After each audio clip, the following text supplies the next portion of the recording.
Mike That'd be fun. is the founder of Open Concept Consulting, which he started in 1999. Since then, he's been active in developing and enhancing open source content management systems to facilitate client control over their content. He's passionate about building communities of collaboration, and Mike and his team at Open Concept have worked with several national government and non-government organizations. They have effectively delivered large projects like websites for PWGSC's Buy and Sell, the City of Ottawa's and the Standards Council of Canada, and have consulted for numerous other government departments over the years. And with that, I'll pass it over to you. Thank you very much. Today I'm going to be talking about what has made accessibility in Drupal a success. And I wanted to highlight a few of the points for Drupal 7 and Drupal 8 in particular. So just a bit about my company. We're a Drupal shop. We work with this content management system, and Drupal is, of course, a popular open source content management system. We focus our accessibility contributions largely to this platform. If it's not related to Drupal, we don't particularly do anything with that. I've been a Drupal developer now for almost 9 years and have spearheaded the accessibility improvements in the Drupal community for the last 6 years, and now a Drupal core accessibility maintainer. That means that my name will be listed in the maintainers.txt file when Drupal is circulated, but mostly it means that I have additional responsibilities to try and keep up and to maintain accessibility issues within the Drupal community, and to try and play a leadership role to bring more people into looking at accessibility in Drupal. So I wanted to first talk about the rapidly accelerating change of this particular problem. We all know that the internet is changing quickly, and that the trends on websites seem to be modifying almost daily, whether it's the one pager or there's all sorts of flat approaches and different design approaches that people are trying to use to either implement carousels or not implement carousels. There's a great number of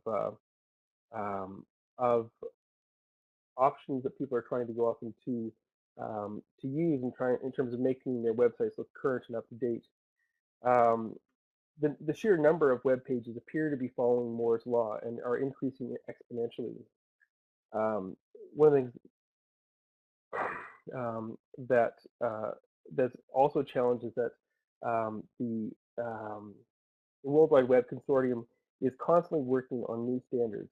People listening to this webcast will be familiar with WCAG 2.0 and probably the recently released ATAG 2.0, but may not know about the evolving standards that the WC3 works on with regard to graphics, semantic data, audio or video, privacy, internationalization, security, web and TV, and of course the mobile web.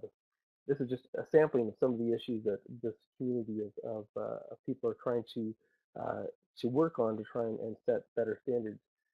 But that means that the rest of the web is in terms of trying to implement these suggestions is trying to keep up with these standards. Mobile devices are also becoming much more powerful and transient, with people being encouraged to upgrade their smart devices yearly. With each upgrade, there are slight differences in user experience when browsing the web. And user expectations are also growing. People are expecting something that is a much more full-featured application from whenever and wherever they're accessing the web content. So people are not expecting a simple static web page anymore. People would like to have a much more of an application framework when they're accessing the web, whenever and however they're accessing this information.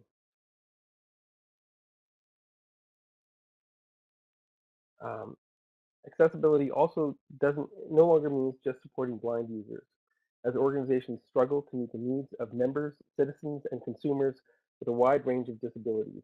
Most organizations are unprepared to evaluate their site for dyslexic users for the full range of vision or mobility limitations, learning disabilities, or multiple disabilities, just to name a few.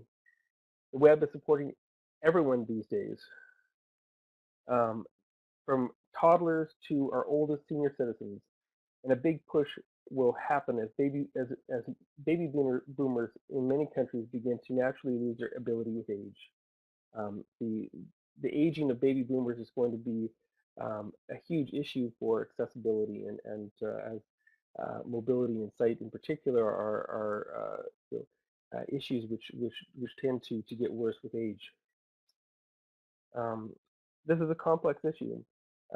Even knowing some of the accessibility enhancements to address other disabilities will degrade the experience of others. For example, the amount of color contrast required for low vision users versus dyslexic users. There's a real effort to try and provide a more personalized user experience for people on the web and being able to give users control of that. The BBC has done a great deal to try and lead the way in that front to give users control over their experience. Um, there's also many legal implications now, as accessibility requirements are becoming law in many jurisdictions, resulting in a wider range of sites seeking to meet these requirements.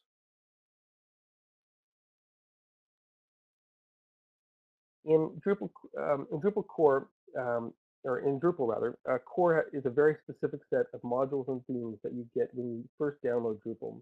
This is the very base of what Drupal is built on, and everything is related to that particular core group of files. You need to then, if you want to produce and customize an effective website, you need to add contributed modules and themes to that in order to be able to build something that's useful. However, more generally, core is a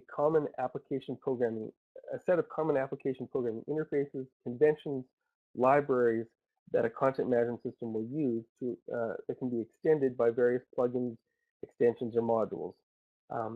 This way, you can start with a very generic piece of software with a lot of generic functionality and extend that beyond that to try and meet your needs. In Drupal, there has been a history of developing to standards, which is well established in the community. The core developers see the importance of identifying and codifying best practices as we're going to be working with or against the system for another 3 to 4 years. Taking accessibility practices and incorporating it into core just makes sense. It is it's a great way to taking accessibility best practices and implements good semantic websites moving forward, which is something that is beneficial for everyone. In Drupal 7, we were able to decide to make WCAG AA our goal, and we didn't quite achieve this, but several accessibility issues were made release blockers, and the community got behind fixing these.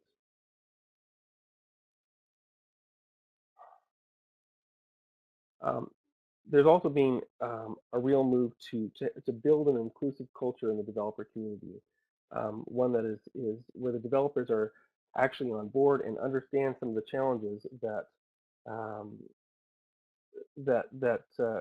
with accessibility. In any actively developed project, there are going to be new ideas that will arise that may break some of the old functionality. Now, Drupal has quite a lot of unit tests that are built into that, but there still are changes when there are big user interface updates that are being done, or when the code is being substantially rewritten, as it has with the move from Drupal 7 to Drupal 8. And as such, it's important that that all developers in the core team have some base understanding of accessibility and the impacts, what are likely to be accessibility challenges. So, although there's better standards, regulations, training, and automated tools are all great. These are all really important things that we need to have to make websites more accessible. They aren't ever going to be sufficient unless people start looking at accessibility issue problems at the source. And in many cases, there are source libraries that websites are drawing on to to build most of the World Wide Web. Um, by removing barriers in the core of Drupal 7, over 800,000 websites are more accessible by default. Now, not all of these accessibility improvements in core will be expressed by these websites, but the range of developer errors will be more limited, and in general, it will take more work to implement a less accessible solution. We built defaults into Drupal so that if a developer is just following the examples provided in core or provided in the documentation, that they're going to produce something that is generally quite accessible. With Drupal 8, we've pushed many of the challenges up to the libraries we use. jQuery UI and CK Editor both had to make accessibility improvements to get into Drupal core. That benefits everyone who uses those libraries, not just Drupal. Sometimes the problems aren't with the site, the CMS, or the upstream libraries. Sometimes the problems are with the browsers we all depend on. We've been able to link bugs between different open issue queues, allowing the source of the problem to be clearly highlighted. This can only help better prioritize the accessibility issues in the browsers. Finally, changes in assistive technology can easily break your accessible website. We ran into this years ago when upgrading to Apple Snow Leopard, when the upgrade to Apple Snow Leopard changed how VoiceOver responded to our CSS DisplayMan solution. We had created a special CSS class, Element Invisible, which we could simply re-engineer before the release of Drupal 7. Issues like this can happen all the time, and so having a greater correspondence or communication between the assistive technology vendor and large open source content management frameworks can be really quite useful to see that best practices are supported and that there is a standard platform to work toward that assistive technology will support moving forward. With Drupal, we've centralized solutions to common accessibility problems and provided a simple model for people to use. As I mentioned in the last slide, we use our Element Invisible class is used by core, but it is also leveraged by many other modules and themes that we want to hide a heading for sighted users, but expose it to screen readers. Drupal developers are already used to using the central form API for building sites. So by building accessibility solutions there, they're just becoming part of any web forms that are being generated by the site. In Drupal 8, we extended the form API to better manage compound form elements such as radios, checkboxes, and field sets. Drupal 8 comes with two exciting JavaScript additions. WAI Area Live Announcements API, which will allow a consistent interface to convey to a screen reader user when there are dynamic changes to a page. We've also added the Controlled Tab Manager, which gives developers the ability to see the screen readers and to see that screen readers and keyboard-only users have a logical flow when tabbing through a page. This will be increasingly important in more interactive sites. The most popular and powerful Drupal 7 contrib module is Views. Views is now in core. This is great news for both the admin side because Views UI had a great number of accessibility improvements that needed to be made to it. Plus, its output now provides modern HTML5 table caption support. There's also the heading and IDs listed within the tables that are generated by Views by default, such that it's easier to go up for users to be able to track their location within a table grid. There's a lot of tables within Drupal's user interface, and increasingly Views is being used to go up and to present tables inside of Drupal's administration interface as well as to public pages when there when there's tabular data that needs to be expressed to the public. Semantics matter. Drupal has always been pretty good at creating semantic web, but with Drupal 7 we were able to make them better. Some of the things we did in Drupal 7 was add headings to a number of places, including lists and blocks. This gave screen reader users more points to help them navigate through a page's content. We consistently used our CSS class elements invisible to hide headings, which were obvious to sighted users. One of the other things we did was to add labels in Drupal 7 so that by default, any input form, if it has a title, it has a label output. It is output with a label element that is tied to the associated input form. Both Drupal 8 core themes now include area landmarks. We've included area roles and properties where we can have more meaningful interfaces with screen readers. Part of modernizing Drupal 8, we tried to remove instances where labels weren't tied up with input forms. Furthermore, prior to Drupal 8, field sets were used to group items visually, but had no semantic representation. We're now using them properly to group compound form elements. And we've also added in Drupal 8 a number of new HTML5 elements to be able to provide semantic information in the web page and provide an example for how to go off and implement HTML5 best practices in two very useful themes.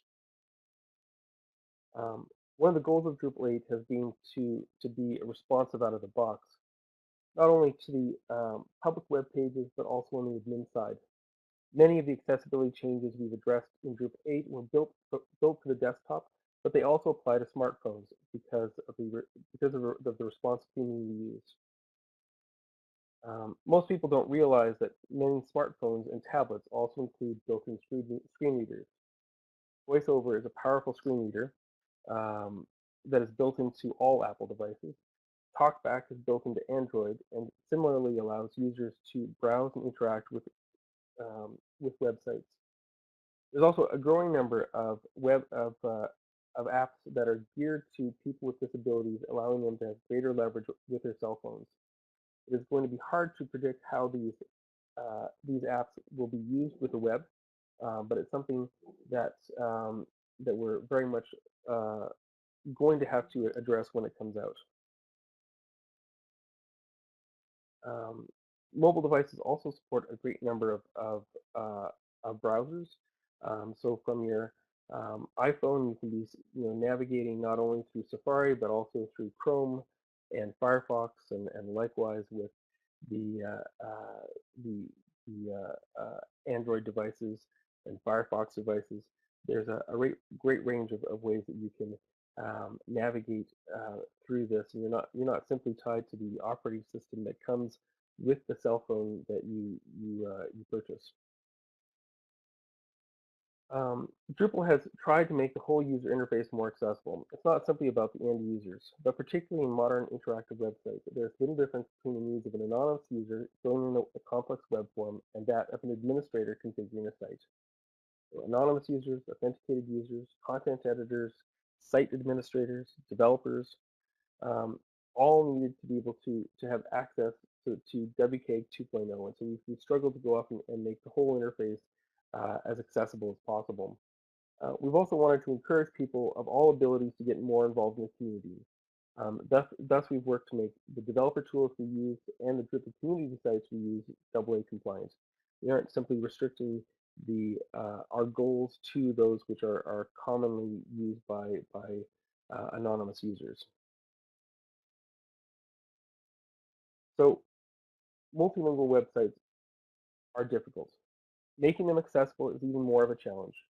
Drupal 6 was the first major release to address internationalization.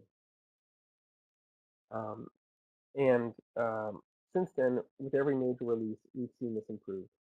internationalization is a challenge for screen readers as as the software needs to know um, to switch languages to pronounce words with the proper pronunciation rules. Most modules and themes contributed in core um, use Drupal's internationalization structure.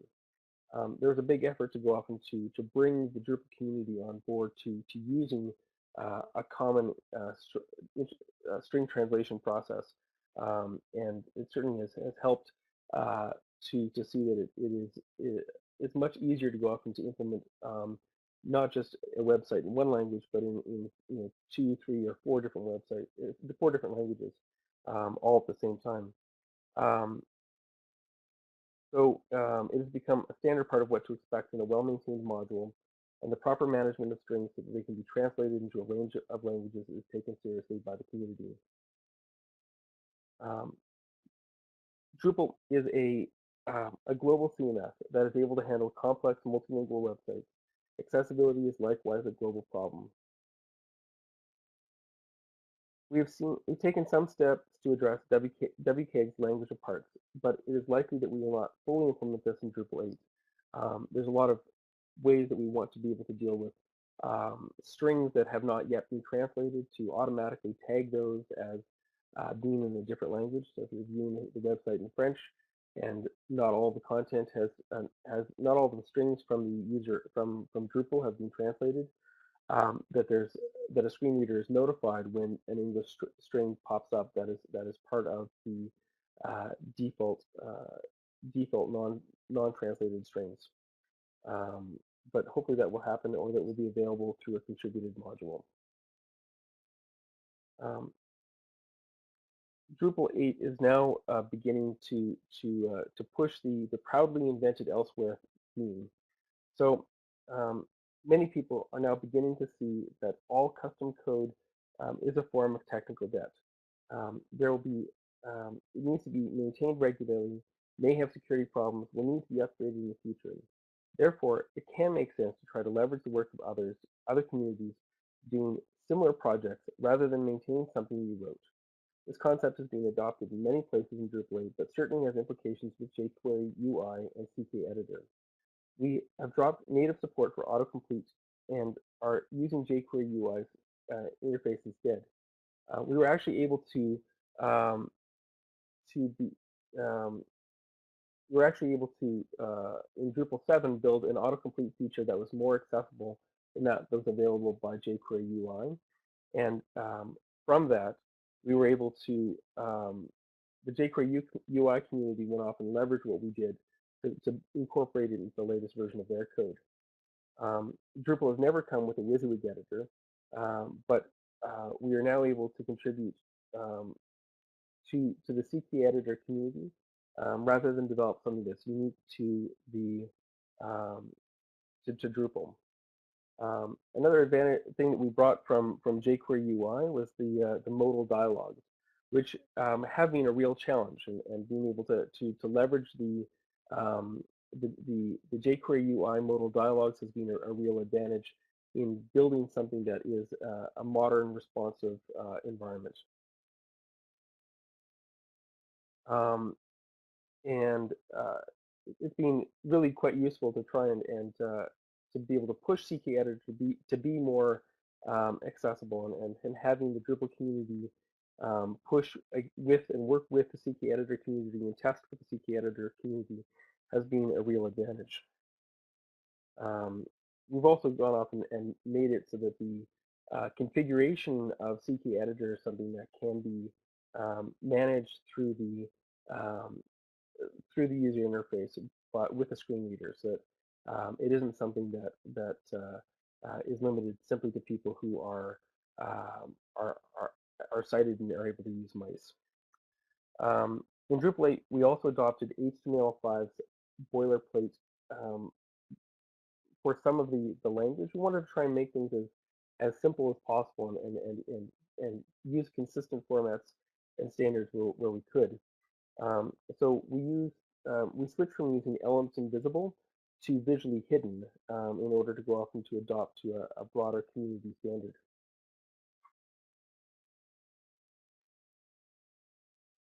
So another way that the Drupal helps uh, websites adopt accessibility is by providing good examples.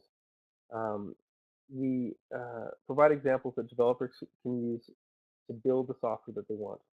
Um, Solid modules and themes in core provide working examples which developers can follow. These follow best practices so that they are more likely to work their way into contributed modules and in production websites. The And that's the same with the Bartik and Seven themes, which and many of the other common themes which are adopted as part. A lot of websites are being implemented with either the Zen theme or the adaptive theme, both of which have spent quite a lot of time working to improve their accessibility. Adaptive theme made a commitment to be WCAG 2.0 compliant, and it's been in many ways ahead of what we were able to accomplish in core for the theming elements, at least for Drupal 7. It's not sure. I haven't seen what adaptive theme or Zen are going to come out with for Drupal 8, but certainly they're starting with a solid background with Bartik and 7.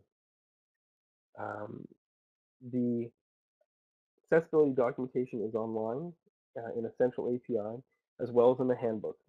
Furthermore, Drupal 8 has adopted change notices, which with significant commits, so that it is easier for developers to follow the changes.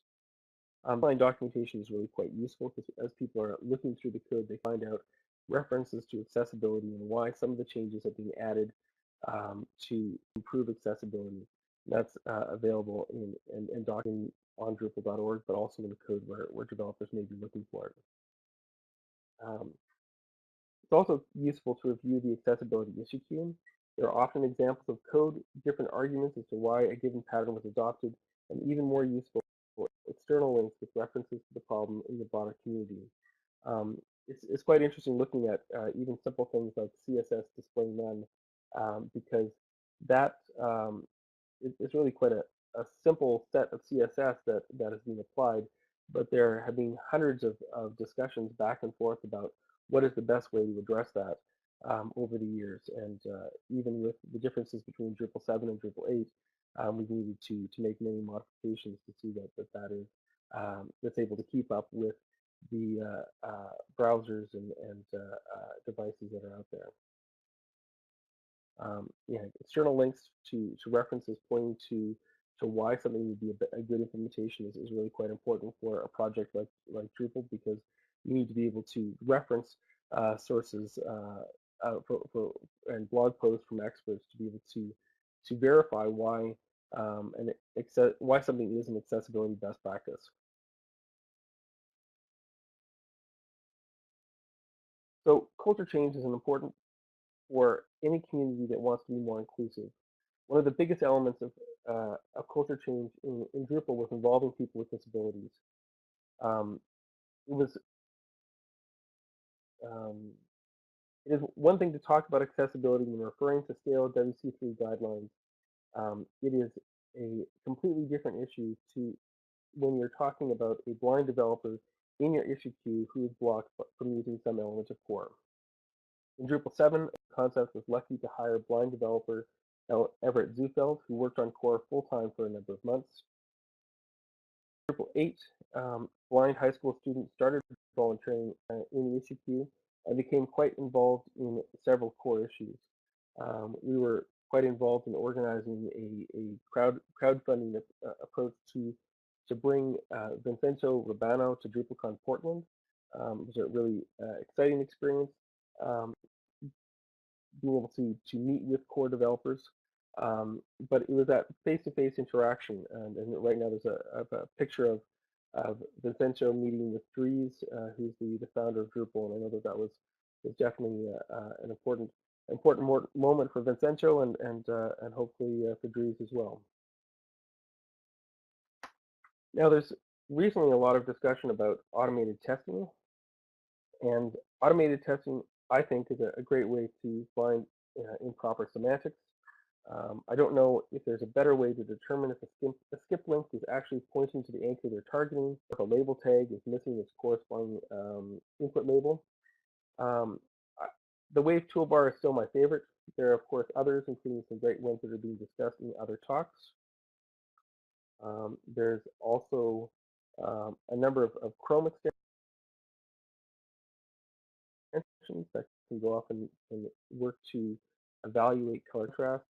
The one in the WCAG CSS, there's a Chrome extension that actually converts the entire page to an image and then looks at evaluating the color contrast within that. So that's also quite useful.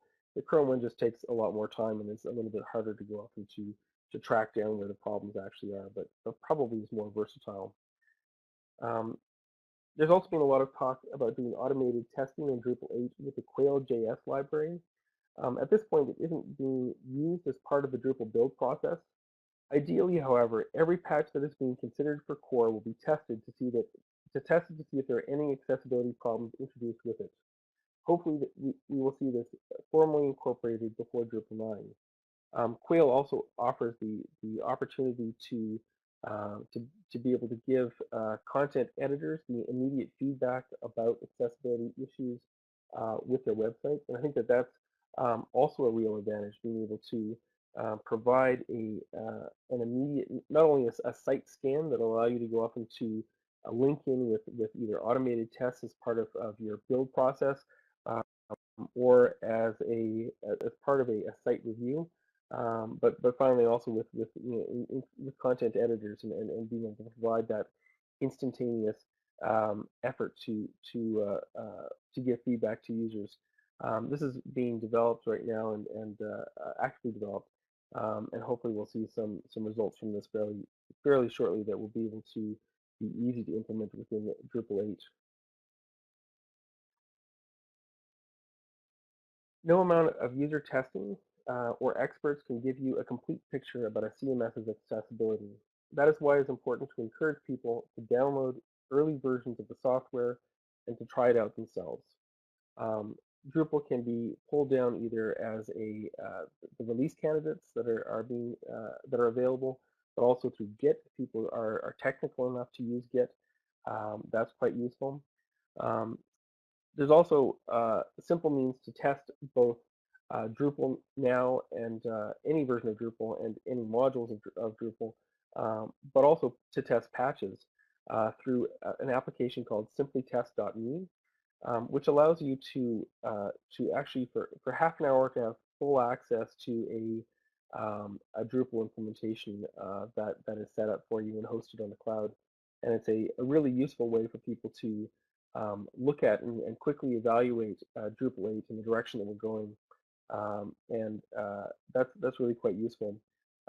There's also obviously the issue queues that for accessibility and in terms of looking at whatever issues are of a concern to you, looking at what progress has been done for them. That is quite simple to go off into to find accessibility issues in Drupal.org, and they're all organized by taxonomy, so it's quite easy to find that. There's also an IRC channel for discussion, so there's opportunities to discuss things through IRC with other people who are interested in accessibility and Drupal. And so there's certainly a number of ways to get people involved, but it's important to try and to seek feedback and to try and get people engaged as early as possible in the process, so that you can get feedback from them and incorporate it into the CMS before any future release. So please take an opportunity to check out Drupal 8. It certainly is something that we're quite proud of, and would love to see what we may have missed and what we can hopefully incorporate before it starts being used in production websites. So Drupal drives about 3% of the internet. Its large, dynamic community of users, developers, and themes is quite useful. Drupal is certainly one of the biggest. WordPress is bigger. Other popular open source content management systems like WordPress, Joomla, and Moodle are also making considerable efforts to improve their accessibility. By working together on common projects, we can both identify common solutions, influence other open source projects, but also help to direct those proprietary tools that are still being used by the majority of users. So still Microsoft Windows, despite all of the warnings from the Homeland Security Office, is still being used in government offices and agencies around the world, and in many cases works better for some users who with some assistive technology. Apple is also although they've done a lot of work with the accessibility and through VoiceOver and their iOS implementations. But still, it's a closed box. There's not a lot of opportunity to go off and to directly influence Apple. Google's Chrome is released under an open source license, but they do generally it's again difficult to go off and to influence them. It's quite useful to see what they've done with Chromebox, and there's certainly an issue queue you can participate in, but they're very much driven by Google, and it's something that is trying to influence that is definitely a bit of a challenge. And also Freedom Scientific, and for that matter, Dragon Naturally Speaking, both really useful tools for people with disabilities, but there isn't necessarily an easy way to go up and to interact with them and sort of agree on best practices for their implementation. But if you have a sizable chunk of or critical mass of the internet that you're able to work with, it gives you more potential voice to be able to discuss things with them. So, in conclusion, start by addressing accessibility problems at the source. It's very important to go up and to begin at the source of the problems as opposed to at the final destination on a production website. Where possible, centralized solutions. It's very important to try to have a single point where problems can be resolved and where everyone is using and leveraging the same libraries, if possible. It's always useful to find ways to add more semantics, which will be available to a number of machines, not simply to screen readers, but the more semantics you add, the more Google will be happy with it, and the more other smart devices will be able to take advantage of that. Don't forget about accessibility. Accessibility is also mobile and applies very much in that framework. Be inclusive. Not just this is not simply an issue for a small group of people with disabilities. In Ontario, it's up to I think 15% of the population has disabilities, and I'm not sure that even addresses all of the range of people who find barriers on the internet. Collaborate with other software communities. This is also an important point. These are big, challenging issues, and I think it's in many ways too big for any one user to go off and to take on their own. Engage with people with disabilities and also with robots. Absolutely having firsthand experience with people with disabilities using the software and trying to go off and to incorporate it is incredibly important. But automated testing is also a really useful way to go off and make sure that your software is consistently applied and that any new changes can be applied moving forward. We also definitely encourage people to seek feedback from their users, but also to make sure that they give feedback and be able to participate in issue queues that are up above whichever software you're using, whether it's a chosen library that's hosted on GitHub or whether it's the issue queue for the Bugzilla tracker on Mozilla. There's a lot of opportunity to get engaged and to provide feedback about why a solution, once you identify where the problem is, you can go off and contribute to seeing that solution gets fixed more quickly. This is definitely a huge issue, but by working together, we can definitely make a difference, and we can do a lot to make the experience of people with disabilities much more equitable on the web. So thank you very much, and I'll just now go to see if there's any questions from people, and go to there we go. Are there any questions?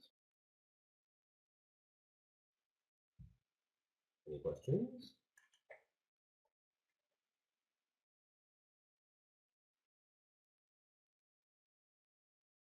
Presentation.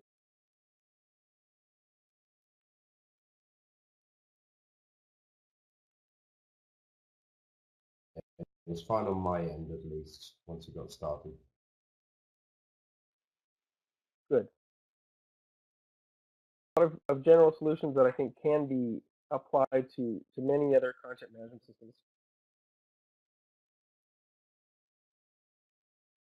So hopefully some of the ideas here will be ones that can be brought forward to both to other communities working to go off and build tools to build for websites.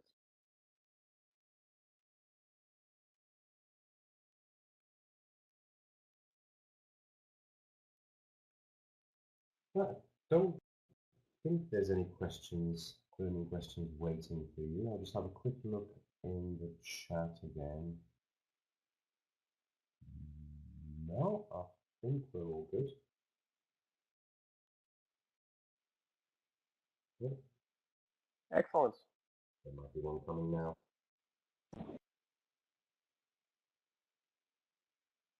Maybe not. No, just compliments on your talk. Certainly, this is. Make sure there's no questions in the queue. I would like to say, well, thank you very much, Michael, for the great presentation.